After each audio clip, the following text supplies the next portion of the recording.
Welcome everybody. Again, this is Brandon Foskey at the Agency Texas, along with Amber Cardiff, who's our main marketing strategist, if you will. And today we have one of our great agents, Alan Foskey. Yes, that name does sound familiar. He is my dad.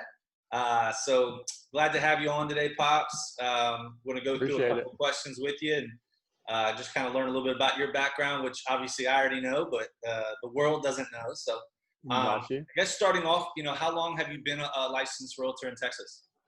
I became licensed in December of 18, I guess it was. Yeah, because it expires this December, so it would be 2 years. Yeah.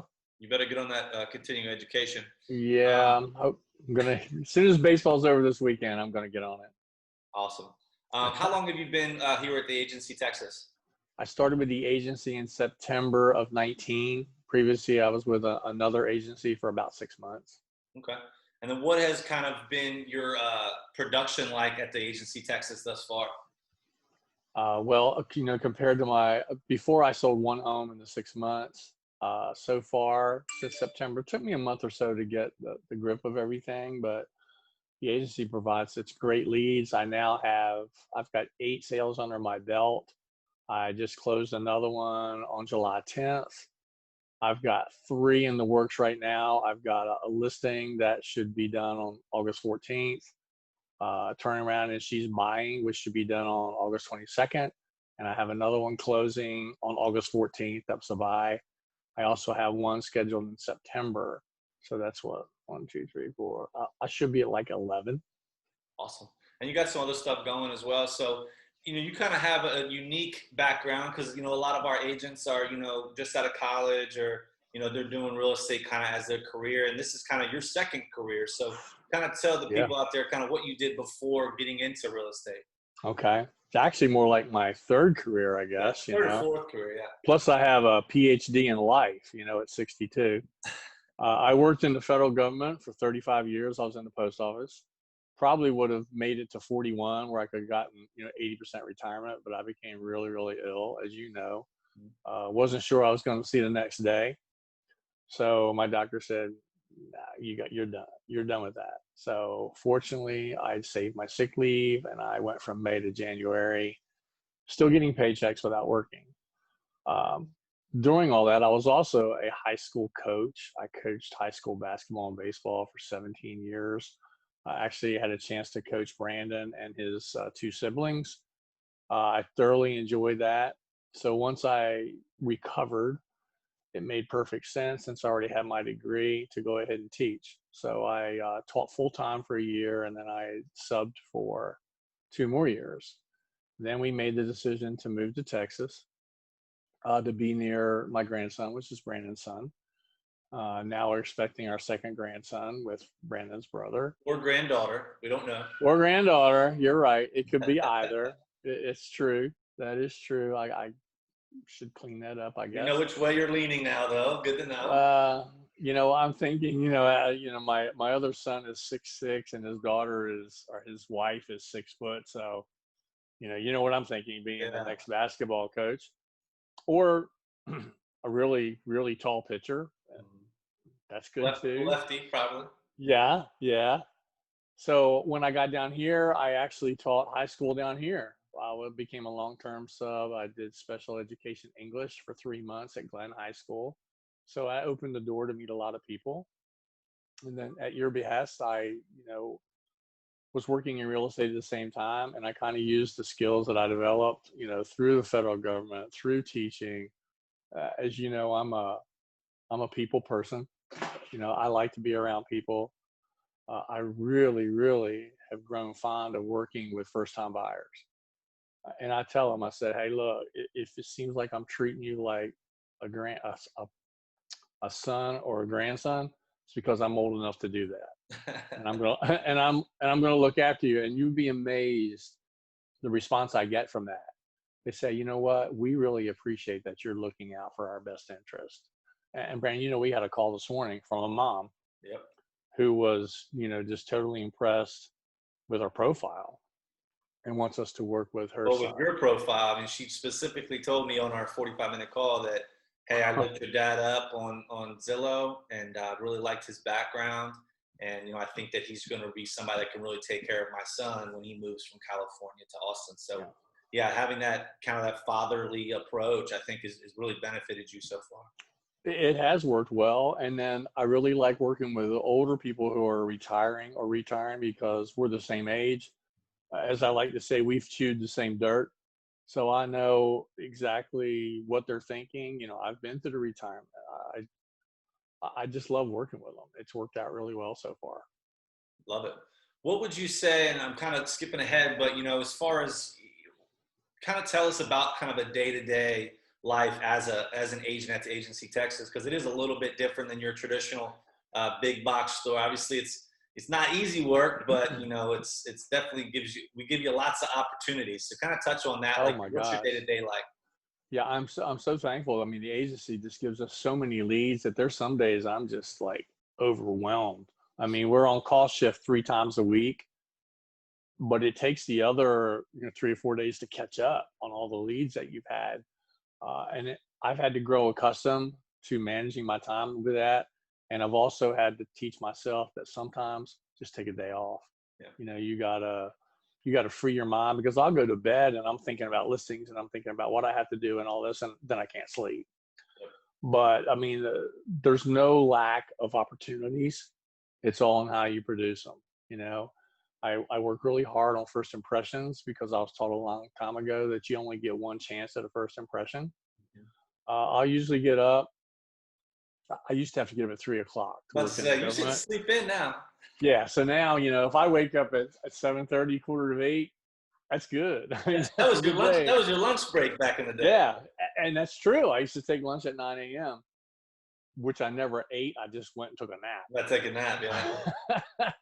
But now I get up and the first thing I do is I look at my computer, especially like last night, I had late shift, and there was like 5 calls that came in, past 9. And I've learned to kind of like, all right, just wait till tomorrow, you can get them. And I've caught up with all of them. I actually got a tour set for one of them on tomorrow. Today I'm not on shift, so I'm going to try to clean up, make sure I follow up my leads and my hots. But I'm also going to spend some time for your mother and myself, and we're going to do a few things, because I think that sometimes we kind of reverse roles. When she was teaching and raising kids, she was just totally engrossed, and now you're all grown, and now I'm totally engrossed in real estate, and she's kind of where I used to be. So, but it makes me appreciate her more. Um, We'll Obviously, send this recording to mom for you. There you go. Yeah, yeah. As you know, we just celebrated our 38th anniversary. Nice. So, there's days that I probably deserve a medal, but way more days that she deserves a medal. But, the typical day, you catch up on those leads, you follow up. I love to find out about the people that I'm talking to. I usually ask them, do you like dogs? Because if you don't like dogs, we're probably not going to get along. And that usually, elicits a laughter, and they say, oh yeah, because if you didn't like dogs, we wouldn't work with you either. Exactly. That's exactly. Or, look at their background. Were they athletes? We automatically have this connection now. Are they grandparents? We now have a connection. If they're young, I can compare them to you and your brother and sister. And hey, you know what? I've been through that. I understand. Let me help you. So far, I know I don't work as fast as some of the other agents, and I'm a little technologically challenged sometimes. But I will say this: I've got 7 or 8 reviews on Zillow, yeah, all good, and they're all 5-star. Yeah. So the people that do stay with me and I've reached seem to really appreciate what I do. So that's probably my most proud thing right now, that I've had that positive impact on them. Yeah, I think knowing you for 35 years now, Mm-hmm. I think your competitive drive is kind of gets you to the top as well, right? You want to compete. You want to make sure that you're up there with calls and emails and activity, and obviously we know activity drives results. So Mm-hmm. obviously we all appreciate you here and all your hard work, and then a couple other questions. So we obviously, like we mentioned earlier, a lot of our agents are brand new agents. People that just graduated college or looking to make real estate their full-time career. So, but on the flip side, you're kind of making this, like we mentioned, your third or fourth career. So what advice would you give to somebody that maybe was a teacher that's looking to get into real estate, or maybe, were military and they're retired, or early retirement type positions where they can now make the jump into real estate? Kind of tell them, what kind of advice would you have if they're considering the agency Texas? Well, military would be perfect because they're disciplined. They're gonna adhere to a schedule and stick to it. They would have no problem with the work ethic. It's just catching up with the technology part, and we're fortunate. We have people like Amber, who's great with technology, and then obviously you help me out a lot. And even my other agents, they realize, I grew up when I was in school. We were just getting calculators. We had one calculator for our whole class. So, and when I taught school, I taught algebra 1 year, and they got these TI 85s. It might as well be a ray gun to me. So I made a deal with them. I'm going to teach you how to do quadratic formula with a pen and pencil. You teach me how to use the TI 85. There you go. So, and they did. They were astounded, at mental math. I was astounded at what this computer could do. So I would tell agents, hey, be open for technology, because technology is the future.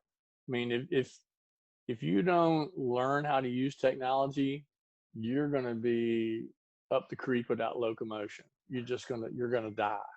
You're going to wither on the vine and die. All right. The days of the pen and pencil. I mean, I still use pen and pencil, as you know. A lot. I still keep records. I keep a notebook like this. Yep. All my calls are on there. I make notes to myself, then I go back and review them at the end of a shift. I would also tell new people, don't get frustrated. It took me, I started here in September. It was January because it was my birthday. It was January 21st. Yeah. Before I got my first sale, and I had 2 on the same day. Yep. So you can't get frustrated. You've got, it's like the old adage, you got to crawl before you walk, and you got to walk before you run. Yep. So every day is a learning experience. It's like being a math teacher. Today is going to build for tomorrow. Tomorrow will build for the next day. Learn a little bit each day, and don't be afraid to ask questions. I think that's no such thing as a dumb question. Some answers make more sense than others, but I know I've asked you dumb questions, but and I've let you know they're dumb. But yeah. So I think that's a great point. The top agents that are with us are the ones that ask really good questions, and then once they ask and they learn, and they kind of learn that, and they continue to build their knowledge.